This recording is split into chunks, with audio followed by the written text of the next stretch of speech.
మున్సిపాలిటీలు 116, అదేవిధంగా కార్పొరేషన్ 7. ఇగో మున్సిపాలిటీలు 116 మున్సిపాలిటీలకు గాను 85 కాంగ్రెస్ చేజిక్కించుకున్నట్టు, 15 బీఆర్ఎస్ బీజేపీ 2, ఇటు ఇతరులు 14 అని చెప్పేసి మున్సిపాలిటీలు గెలుచుకున్నది. ఇది మున్సిపాలిటీల సంఖ్య గెలుచుకున్నది. కానీ ఇది పూర్తిగా ఇంకా ఖరారైన దాఖలాలు వస్తలేవు. కార్పొరేషన్లు 7, అందులో డైరెక్ట్ కాంగ్రెస్ వచ్చేసి 4 గెలుచుకున్నది. 7 కార్పొరేషన్లకు, ఒకటి రామగుండం, ఇంకోటి మహబూబ్ నగర్, ఇంకోటి మంచిర్యాల, నల్గొండ. ఇవి సిపిఐ కాంగ్రెస్ కలిపి అని చెప్తా ఉన్నారు. కానీ ఇక్కడ సిపిఐకు 22 వచ్చినాయి సేమ్ రావడము. అదేవిధంగా మ్యాజిక్ ఫిగర్ దాటలేదు. ఏది ఇక్కడ సిపిఐకి మ్యాజిక్ ఫిగర్ దాటలేదు. కానీ కాంగ్రెస్ ఇంతకుముందుకు పొత్తులో భాగంగా ఉన్నారు కాబట్టి అక్కడ సిపిఐకి మేయర్ పదవి ఇచ్చే ఆలోచనలో కాంగ్రెస్ ఉన్నది. ఇక డిప్యూటీ మేయర్ ఉంటే కాంగ్రెస్ తీసుకోవడానికి కొత్తగూడెంకి సంబంధించి అదొకటి ఉన్నది. ఇక బీజేపీ కరీంనగర్ ఫినిష్ చేసేసింది. బీజేపీ కరీంనగర్లో ఫినిష్ చేసేసింది. బండి సంజయ్ ఒంటి చేతితోటి బండిని లాగేసిండు. బీజేపీ పార్టీ అక్కడ కరీంనగర్ కార్పొరేషన్ను దక్కించుకుంది. ఇక నిజామాబాద్లో హంగ్ ఏర్పడింది అంటే ఎవరికి స్పష్టమైనటువంటి ఆధిక్యత రాలేదు.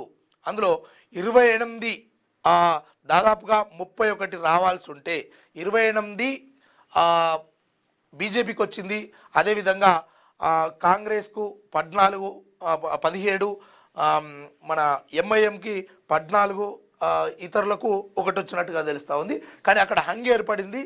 ఏమవుతుంది 16 తారీఖు వరకల్లా ఈ విషయం అంతా బయటకు వచ్చేసి మేయరోలు డిప్యూటీ మేయర్ ఏంది అనేది మొత్తానికి బయటకు వచ్చే అవకాశం ఉంది.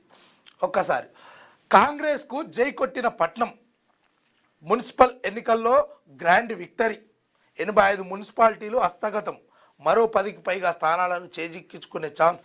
4 కార్పొరేషన్ల పైన కాంగ్రెస్ జెండా రెపరెపలు. కొత్తగూడెంలో కమ్యూనిస్టులతో కలిసి పాగా. కరీంనగర్ కార్పొరేషన్లో కమల వికాసం. నిజామాబాద్ మేయర్ పీఠం ఎవరికి దక్కుతుందోననే ఉత్కంఠ. 15 మున్సిపాలిటీలకి బీఆర్ఎస్ పరిమితం. 2 మున్సిపాలిటీల్లోనూ బీజేపీ ఆధిక్యత. ఇండిపెండెంట్లు కలిసి వస్తే మరో 3 చోట్ల ఛాన్స్. కవిత ఖాతాలో వడ్డేపల్లి మున్సిపాలిటీ అంటూ ఒక వార్తను తీసుకొచ్చింది.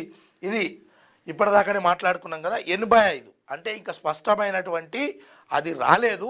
కానీ ప్రస్తుతానికి ఎందుకంటే దాదాపుగా 20 నుంచి 30 చోట్ల హంగి ఏర్పడింది. ఎందుకంటే ఎవరికి స్పష్టమైనటువంటి ఆధిక్యత రాలేదు.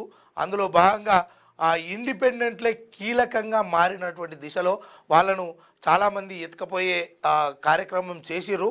ఇప్పుడు ఇంకా పూర్తి ఫలితాలైతే ఇంకా మున్సిపాలిటీలకు సంబంధించినటువంటి కొన్ని చోట్ల హంగ్ ఎక్కడైతే ఏర్పడిందో అది ఎవరి ఖాతాలో పడుతుంది ఏంది అనేది ఇంకా పూర్తి ఉత్కంఠగానే ఉంది. ఇక కాంగ్రెస్ అఖండ విజయాన్ని కట్టబెట్టిన రాష్ట్ర ప్రజలకు హృదయపూర్వక ధన్యవాదాలు. ఈ విజయం లక్షలాది కాంగ్రెస్ కార్యకర్తల శ్రమ ఫలితం. పార్టీపై వారికి ఉన్న అనంతమైన అభిమానానికి నిదర్శనం. భుజాలు కాయలు కాసేలా పార్టీ జెండాను మోసి ప్రభుత్వ పథకాలను ప్రజల్లోకి తీసుకెళ్లిన ప్రతి కార్యకర్తకు ఈ విజయం అంకితం చేస్తున్నట్టు మన సీఎం రేవంత్ రెడ్డి. మున్సిపల్ ఎన్నికల్లో పట్టణ ఓటర్లు కాంగ్రెస్ పార్టీకే పట్టం కట్టారు. మెజార్టీ మున్సిపాలిటీలు కార్పొరేషన్లలో అధికార పార్టీ హవా కొనసాగింది. 85 మున్సిపాలిటీలను హస్తం పార్టీ చేజిక్కించుకున్నది. మరో 10 చోట్ల ఇండిపెండెంట్లు, ఎంఐఎం, ఇతర పార్టీల తరపున గెలిచిన అభ్యర్థుల మద్దతుతో చైర్పర్సన్ పీఠాలను దక్కించుకునే అవకాశాలు కనిపిస్తున్నాయి. కార్పొరేషన్ల విషయానికి వస్తే మంచిర్యాల, రామగుండం, నల్లగొండ, మహబూబ్ నగర్లో కాంగ్రెస్ పార్టీ తిరుగులేని మెజార్టీతో మేయర్ పీఠాలు దక్కించుకున్నది. కొత్తగూడెంలో సిపిఐతో కలిసి పాగా వేసేందుకు పావులు కదుపుతున్నది. ముఖ్యంగా నిజామాబాద్ మేయర్ పీఠం ఎవరికి దక్కుతుందో తెలియని పరిస్థితి నెలకొన్నది.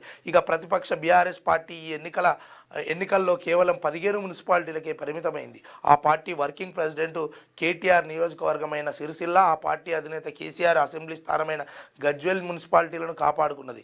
కార్పొరేషన్ ఎన్నికల్లో మాత్రం బీఆర్ఎస్ చావు దెబ్బతిన్నది. 7 కార్పొరేషన్లో ఒక్క చోట కూడా ఆశించిన సీట్లను దక్కించుకోలేక చతికిలబడింది.